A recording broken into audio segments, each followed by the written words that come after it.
தமிழக மக்களுக்கு வணக்கம். நான் கிராமத்திலிருந்து பேசுகிறேன். அதாவது நேற்று முன்னாள் முதலமைச்சர் திரு மு.க.ஸ்டாலின் அவர்கள் ஒரு யூடியூப்பில் ஒரு வீடியோ பேசியிருந்தார். அந்த வீடியோவில் என்ன சொல்கிறார் அப்படின்னா, அதாவது எங்களோட ஆட்சியில் நிறை குறைகள் ஏதாவது இருந்தால் உடன்பிறப்பு.co.in அந்த ஒரு வெப்சைட்டில் கருத்து பதிவு பண்ணுங்கள், உங்களுடைய ஃபீட்பேக் வந்து சொல்லுங்கள், நாங்கள் என்ன தவறுகள் பண்ணோம், நாங்கள் என்ன நல்லது பண்ணோம், அதை பற்றி ஃபீட்பேக் சொல்லுங்கள் அப்படின்னு ஒரு வீடியோ பதிவு பண்ணியிருந்தாரு. அது மட்டும் கிடையாது, இன்னைக்கு நினைக்கிறேன் இன்னைக்கு 34 பேர் கொண்ட குழு அமைச்சிருக்கிறாரு. அந்த குழுவுக்கிட்ட இன்னைக்கு மீட்டிங்கில் என்ன சொல்கிறாரு அப்படின்னா, நீங்கள் மக்கள் இடத்துல நேரடி அவங்கள சந்தித்து நம்ம ஆட்சியில் நடந்த குறைகள் என்ன அப்படிங்கிறத நீங்கள் வெளிப்படையாக கேட்டு அது அவங்க என்ன சொல்கிறாங்களோ அது அப்படியே வெளிப்படையாக, அது ஏன் மேலே என்ன தவறாக இருந்தாலும் சரி, இல்லை அந்த அமைச்சர்கள் மேலே என்ன தவறாக இருந்தாலும் சரி, அதை என்கிட்ட வந்து நீங்கள் வெளிப்படையாக ஒளிமறை இல்லாமல் என்கிட்ட சொல்லணும் அப்படின்ட்டு இன்னைக்கு ஒரு மீட்டிங்கில் சொல்லி இன்னைக்கு வந்து மக்களிடத்தில் அனுப்பியிருக்கிறார். அந்த குழு வந்து நீங்கள் வந்து கருத்துக்களை நீங்கள் கேட்டுவாங்க அப்படின்னு அனுப்பியிருக்கிறார். ஸோ அதை பற்றி தான் இந்த வீடியோவில் என்னுடைய கருத்தாக தான் நான் பதிவு பண்ணுறேனே தவிர நான் விமர்சனம் செய்வதுக்கு இல்லை. ஒருவேளை உங்களுக்கு இந்த வீடியோ பார்க்குற திமுக நண்பர்கள் யாராவது இருந்தாலும் சரி, இல்லை அமைச்சர்கள் யாராவது இருந்தாலும் சரி, திமுக தொண்டர்கள் யாராவது இருந்தாலும் சரி, நான் விமர்சனம் பண்ணதுக்காக இல்லை. ஏன் அப்படின்னா, அப்படி ஒருவேளை உங்களுக்கு விமர்சனமாக தெரிஞ்சிச்சு அப்படின்னா தயவுசெய்து மன்னிச்சுக்கோங்க. ஏன்னா நீங்கள் தனி மனித தாக்குதல் எதுவும் பண்ணிடக்கூடாது அப்படிங்கிறக்காக தான் நான் கையெடுத்து கும்பிட்டு அந்த வீடியோ நான் பதிவு பண்ணுறேன். ஏன் சொல்கிறேன் அப்படின்னா, இதெல்லாம் எனக்கு தெரிஞ்சதை தான் நான் ஷேர் பண்ணுறேன். ஏன்னா நீங்கள் வந்து சென்னையில் இருக்கீங்க, வடகோடியில் இருக்கீங்க, நான் தென்கோடியில் இருக்கிறேன். நான் இருக்கிறதுக்கும் சென்னைக்கு இடைப்பட்ட தூரம் பார்த்தீங்கன்னா 600 கிலோமீட்டர். அப்போ அந்த 600 கிலோமீட்டர் இடைப்பட்ட காலகட்டத்தில் என்னென்னலாம் நடக்குது அப்படிங்கிறது நாங்கள் தென்கோடியிலிருந்து மொபைல் மூலயமா நாங்கள் பார்த்துட்டு இருக்கிறோம். என்னெல்லாம் நடக்குது, எப்படிலாம் ஆட்சி போயிட்டு இருக்குது, எந்த மாதிரிலாம் ஊழல் பண்ணுறாங்க, எந்த மாதிரிலாம் இப்படி எல்லாமே நாங்கள் வந்து A to Z ஒவ்வொரு விஷயத்தை நாங்கள் வந்து பார்த்துக்கிட்டே இருக்கோம். நான் பார்த்தது வரைக்கும் அதில் என்னென்ன தவறுகள்லாம் நான் கண்டுபிடிச்சேன் அப்படிங்கிற பார்த்து நான் அந்த வீடியோவில் நான் ஷேர் பண்ணேன் தவிர உங்களை விமர்சனம் செய்வதுக்காக கிடையாது. ஏன்னா அடுத்த ஆட்சி எப்படி வேணாலும் மாறலாம். இன்னைக்கு டிவிக்கே நாளைக்கு எப்படி வேணாலும் மாறலாம். அதை நம்ம எதுவுமே நம்ம வந்து நிதர்சனமாக சொல்ல முடியாது. ஒரு வேளை நீங்கள் வந்துட்டா இந்தந்த குறைகள்லாம் நீங்கள் திருத்திக்கணும். அதுக்காகத்தான் நான் அந்த வீடியோ பதிவு பண்ணுறேன். சரிங்களா? ஏன் சொல்கிறேன் அப்படின்னா, நீங்கள்லாம் கோடிக்கணக்கில் சம்பாதிக்க போகிறதும் கிடையாது. ஏன்னா உங்கள்கிட்டலாம் இன்றைக்கி உலகம் அழியிற வரைக்கும் உங்களோட கோடிக்கணக்கில் இருக்குது. பட் அதுக்கப்புறம் நீங்கள் வந்து ஏன் அதெல்லாம் நீங்கள் எதுக்கு சம்பாதிக்க போகிறீங்க? ஒன்றும் கிடையாது. அப்போ நீங்கள் என்ன நல்ல ஆட்சி நீங்கள் பண்ணணும். இருக்கிற வரைக்கும் நல்ல ஹெத்தாக ஒரு அன்பான ஒரு பாசமான ஒரு நேர்மையான முதலமைச்சராக நீங்கள் இருந்துட்டு வாழ்ந்துட்டு போயிருக்கலாம். பட் அதை வந்து நீங்கள் தப்பு பண்ணிட்டீங்க. ஸோ என்னென்ன தவறுகள்லாம் நீங்கள் பண்ணீங்க அப்படிங்கிறத அந்த வீடியோவில் நான் வந்து தெளிவாக நான் சொல்கிறேன். அதாவது எடப்பாடி அவர்கள் ஆட்சி முடியுது. நான்லாம் போன விட்டு உங்களுக்கு தான் நான் ஓட்டு போட்டேன், உண்மையாகவே சொல்கிறேன். அதுக்கப்புறம் எலெக்ஷன் வந்துச்சு. அதுக்கப்புறம் நான் வேறு ஆளுக்கு நான் ஓட்டு போட்டேன். சரிங்களா? ஆரம்பத்தில் பார்த்தீங்கன்னா உங்களுக்கு தான் நான் ஓட்டு போட்டிருந்தேன். ஏன்னா ஜெயலலிதாவுக்கு அப்புறம் ஜெயலலிதா அம்மா என்னைக்கு போனாங்களோ அதுக்கப்புறம் அந்த எடப்பாடி அவர்கள் வந்தாங்க. அவர் பண்ண இந்த தூத்துக்குடி துப்பாக்கி சூடு, அந்த 2 பேர் கொண்டது, இதே எனக்கு வந்து அதிலிருந்து என்னால் மீளவே முடியல. அதோடு சரி அவர் வெறுத்துட்டேன். அதுக்கப்புறம் நீங்கள் நல்லா ஒரு எதிர்கட்சி தலைவர் நல்லா செயல்பட்டீங்க. எனக்கு ரொம்ப பிடிச்சிருந்துச்சி. சரி, ஓகே, நல்லது பண்ணுவார், கண்டிப்பாக இவர் வந்து நல்லது ஓரளவுக்கு நல்லா பண்ணுவார்னு நினச்சி தான் அந்த டைம் நானும் ஓட்டு போட்டவங்களும் நானும் உங்களுக்கு ஓட்டு போட்டேன். ஸோ நான் நினச்ச மாதிரி நீங்களும் முதலமைச்சர் ஆனீங்க. அப்போ பார்த்தீங்கன்னா ரொம்ப சந்தோஷம். ஏன்னா நீங்கள் வந்து நல்லா பண்ணீங்க. ஆனால் அந்த சந்தோஷம் ரொம்ப நாள் நீடிக்கலை, ஒரு 6 மாதம்தான். அதுக்கப்புறம் யார் கண்ணு போட்டுச்சோ தெரியல, தலைகீழாக மாறி போச்சு. உங்கள் ஆட்சியே தலைகீழாக மாறி போச்சு. ஏன்னா அந்த நீங்கள் பதவி ஏற்று ஒரு 6 மாதம் நடந்த ஒரு நல்ல ஒரு திட்டத்தை நான் சொல்கிறேன். நான் பார்த்துக்கிட்டேன், நான் யூடியூப்பில் பார்த்தது. அதாவது நம்ம அன்பில் மகேஷ், கல்வித்துறை அமைச்சர், முன்னாள் கல்வித்துறை அமைச்சர் அன்பில் மகேஷ் பொய்யாமொழி வந்து ஒரு பேட்டியில் சொல்கிறாரு, அந்த எடப்பாடி காலகட்டத்தில் ஸ்கூல் பேக்கு நிறைய மிச்சம் இருக்குது, ஸ்டாக்கு நிறைய இருக்குது. இதை வந்து மக்களுக்கு மாணவர்களுக்கு கொடுக்க முடியல. ஏன்னா அதில் ஃபோட்டோ வந்து அம்மாவுடைய ஃபோட்டோவும் எடப்பாடி அவர்கள் ஃபோட்டோவும் இருக்குது. அப்போ இதெல்லாம் அழிச்சிட்டு நம்ம புது பேக்கு பண்ணுவோம் அப்படின்ட்டு கல்வித்துறை வந்து உங்களுக்கு முதலமைச்சர் கவனத்துக்கு வருது. அதுக்கு ஸ்டாலின் அவர்கள் என்ன சொல்கிறார் அப்படின்னா, இல்லை, மக்கள் வரி பணத்தை வேஸ்ட் பண்ண வேண்டாம், அது யார் போட்டால் இருந்தாலும் சரி நீங்கள் வந்து மாணவருக்கு நீங்கள் கொடுத்துருங்க அப்படின்னு சொன்னோன்னே எனக்கு உண்மையிலே என்னால் நம்பவே முடியல. சூப்பராக பண்ணுறாரு, உண்மையிலே வாழ்த்துக்கள் அப்படின்னு நான் ரொம்ப சந்தோஷப்பட்டிருந்தேன். அந்த சந்தோஷம் ரொம்ப நாள் நீடிக்கலை, அவ்வளோதான். அதுக்கப்புறம் நீங்கள் பண்ண ஒவ்வொரு தவறுகளும் ரொம்ப வைரல் ஆச்சு. நீங்கள் நினைக்கலாம் நாங்கள்லாம் திட்டம் சொன்ன திட்டங்களும் நாங்கள் பண்ணியிருக்கோம், சொல்லாத திட்டங்களும் நாங்கள் பண்ணியிருக்கோம் அப்படின்னு நீங்கள் வேணால் நினைக்கலாம். அது ரொம்ப ரொம்ப தவறு. ஏன்னா நீங்கள் சொன்ன திட்டங்களை சொல்ல நல்ல திட்டங்கள் பண்ணதுக்காகத்தான் உங்களை வந்து முதலமைச்சராக உட்கார வைக்கிறாங்க. நீங்கள் எவ்வளோதான் நல்ல திட்டங்கள் பண்ணாலுமே ஏதாவது ஒரு தவறு பண்ணும்போது அதுதான் ஸ்ப்ரெட் ஆகும். நீங்கள்லாம் பார்த்தீங்கன்னா இன்னும் எனக்கு தெரிஞ்சு நீங்கள் இன்னும் இந்த செய்தித்தாள் காலகட்டத்திலே இருக்கீங்கன்னு நீங்கள் நினைக்கிறேன். உண்மையில எனக்கு தெரிஞ்சு நான் சொல்கிறேன், இந்த டிடி அதாவது தூர்தர்ஷன் பொதிகை டிவி காலகட்டத்தில் இன்னும் நீங்கள் இருக்கிறீங்க. இப்போவும் பார்த்தீங்கன்னா இன்னும் உங்கள் சேனலில் மட்டும்தான் நீங்கள் பார்ப்பீங்கன்னு நான் நினைக்கிறேன். இந்த கலைஞர் டிவி சேனலில் மட்டும்தான் நீங்கள் பார்க்குறீங்கன்னு நான் நினைக்கிறேன். சில இன்னும் இந்த பல சேனல்கள் இன்னும் இந்த சமூக வலைதளத்துக்குள்ளே நீங்கள் இருக்கீங்களா இல்லையான்னு எனக்கு தெரியல. அதை கொஞ்சம் நேரம் பாருங்கள், அப்போ தான் உங்களுக்கு தெரியும் என்னவெல்லாம் நிலவரம் போயிட்டு இருக்குது அப்படிங்கிறது. கண்டிப்பாக அப்போ தான் தெரியும். சில அந்த அளவுக்கு பல விமர்சனங்கள் வந்துக்கிட்டே இருந்துச்சு.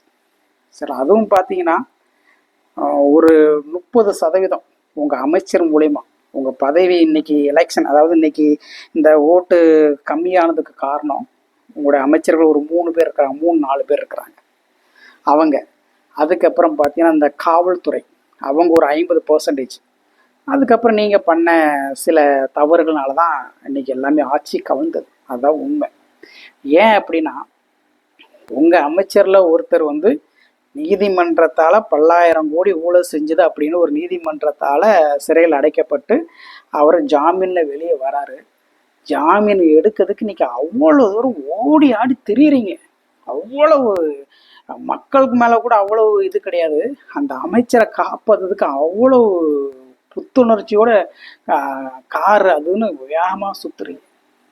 அதெல்லாம் மக்களும் வெளிப்படையாக பார்க்குறாங்க.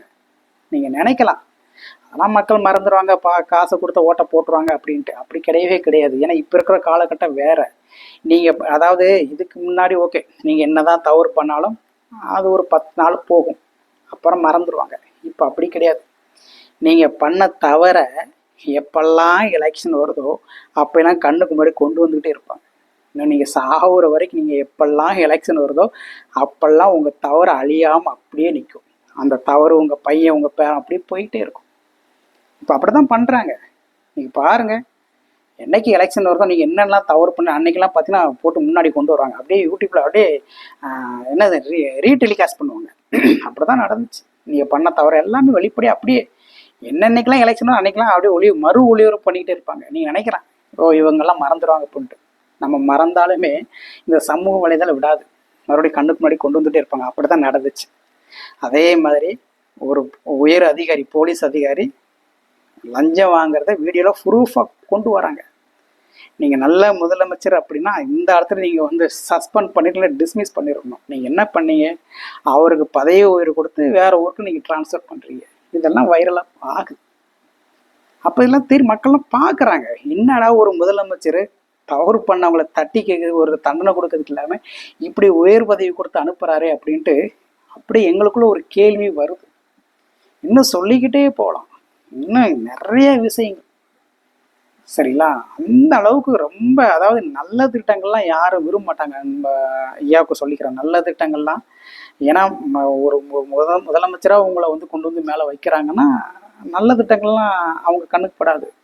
நீ எப்போ தவறு பண்ணுற அதைத்தான் அவங்க வந்து ஸ்ப்ரெட் ஆகிட்டு இருக்கும். அந்த மாதிரி தான் உங்கள் ஆட்சியில் அப்படி தான் நடந்துச்சு.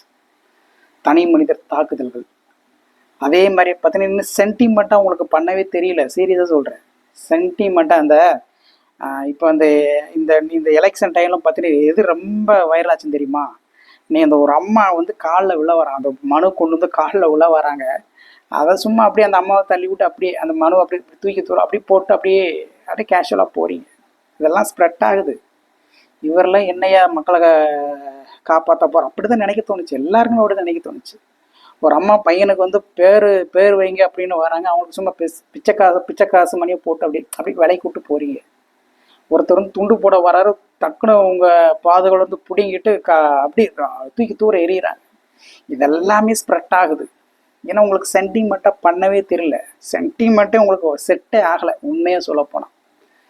ஏன்னா ஒரு இதில் நீங்கள் நடிக்கிறீங்க, அதாவது ஒரு அந்த அதாவது அந்த என்ன சொல்கிறது, அந்த ஒரு ஒரு ஒரு இனத்தை சாப்பிட போகிறீங்க. அது எப்படி சொல்லுங்க, இந்த அது டக்குன்னு நரிக்குறவா நரிக்குற ஒரு வீட்டுக்கு சாப்பிட போகிறீங்க.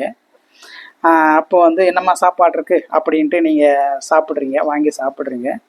அந்த டைம் பார்த்தீங்கன்னா எல்லாருமே ஓ பரவாயில்லப்பா, இந்த மாதிரியா ஏழ்மையான வீட்டிலலாம் அவர் சாப்பிட்றாரு அப்படின்னு எல்லாரும் நினச்சாங்க. அப்புறம் அந்த அம்மா வந்து இந்தாங்க புறாக்கறி அப்படின்னு கிளாஸில் கொண்டு வராரு. அதை கேட்டதான் தலைதிரிக்க ஓட்டுனீங்க. அதான் உங்களுக்கு நடிப்பு செட்டே ஆகலை, சென்டிமெண்ட்டாக பண்ண தெரியல, தவறும் பண்ணுறது வெளிப்படையாக பண்ணுறீங்க. இப்படியே சொல்லிக்கிட்டே போகலாம்.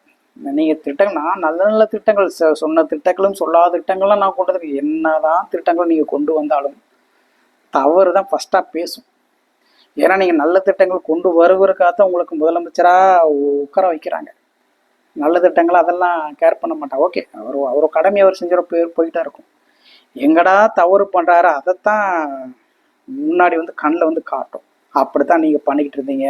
உங்கள் அமைச்சர்கள்லாம் கேட்காத கேள்விகள், அதில் 2-3 அமைச்சர் இருக்கிறாங்க.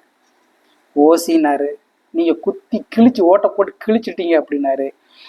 இன்னொரு அமைச்சர் வந்து பார்த்தீங்கன்னா என்ன சொன்னார், அதாவது திருச்செந்தூரில் மக்கள் வந்து அந்த கியூவில் கூட்டமாக நிற்கிது, அவங்க வந்து கத்துறாங்க, ஐயா எங்களையும் விடுங்க விடுங்கன்ட்டு. ஏன் நீங்கள் வந்து சினிமா டிக்கெட் எடுக்கிற கூட்டமாக இல்லை, வரிசை நிற்க தான் செய்கிறீங்க, ஏன் திருப்பதி கோயிலில் வரிசையாக நிற்கிறீங்க, இங்கே நில்லுங்க அப்படின்ட்டு அப்படியே ஒரு அதிகார போதையில் சொல்லிட்டு போகிறாரு. சரிங்களா, அதெல்லாமே அப்படியே அவங்க பண்ணுற ஒவ்வொரு ரவுடித்தனமும் அப்படியே வெளியே அச்சச்ச தெரியும். ஃபஸ்ட்டு அந்த பழைய ஆளுகள்லாம் தூர ஒதுக்கி தள்ளுங்க, நல்லா புது ஆளுகளை எடுத்து நல்ல, ஏன்னா இனிமேலுக்கு நீங்கள்லாம் கோடிக்கணக்கில் சம்பாதிக்க போகிறது. ஏன்னா அவ்வளோ தூரம் உலகம் அழியிற வரைக்கும் உங்கள்கிட்ட பணம் இருக்குது. இனிமேல் என்ன சம்பாதிச்சு என்ன ஒன்றும் கொண்டு போக போகிறதில்ல. அப்போ நல்லா ஆட்சி பண்ணி நல்ல திறமையாக உங்கள் காமராஜர் மாதிரி சரித்திரத்தில் உங்கள் பேர் இடம் பெற மாதிரி நீங்கள் பண்ணணும். அது எந்த யார் திராவிட யாராண்டா அதெல்லாம் ஒன்றும் பிரச்சனை இல்லை. ஏன்னா மக்களுடைய தலையெழுத்து, இங்கே யார் வேணாலும் ஆளலாம் அப்படிங்கிற ஒரு தலையெழுத்து ஆகிப்போச்சு. தமிழனை தவிர வேறு யாராலும் இந்த நாட்டாளம் அப்படிங்கிற ஒரு தலையெழுத்து ஆகிப்போச்சு. ஸோ ஏதோ ஒன்று, ஆனால் நல்லா அப்படி பண்ணால் கண்டிப்பாக நீங்கள் வந்து லாங் டேர்மாக இருக்கலாம், சரித்திரத்தில் உங்களுக்கு ஒரு இடம் கிடைக்கும். அதை விட்டுட்டு கலாவணித்தனம் பண்ணவங்களுக்கும் ஊழல் பண்ணுறவங்களுக்கும் நீங்கள் சப்போர்ட் பண்ணுற மாதிரி உங்கள் ஆட்சி இருந்துச்சுன்னா இப்போ இல்லை எப்போவும் வந்துக்கிறாது. இந்த ஆட்சியும் இல்லை, எந்த ஆட்சியும் வந்துக்கிறாது. சரிங்களா? ஸோ இது என்னுடைய ஒரு விமர்சனமாக நீங்கள் எடுக்காதீங்க. ஸோ என்னுடைய கண்ணுக்கு பட்டதை தான் நான் உங்களுக்கு ஷேர் பண்ணுறேனே தவிர உங்களை விமர்சனம் பண்ணணும் அப்படிலாம் கிடையாது. சரிங்களா? நன்றி நண்பர்களே, நன்றி ஐயா.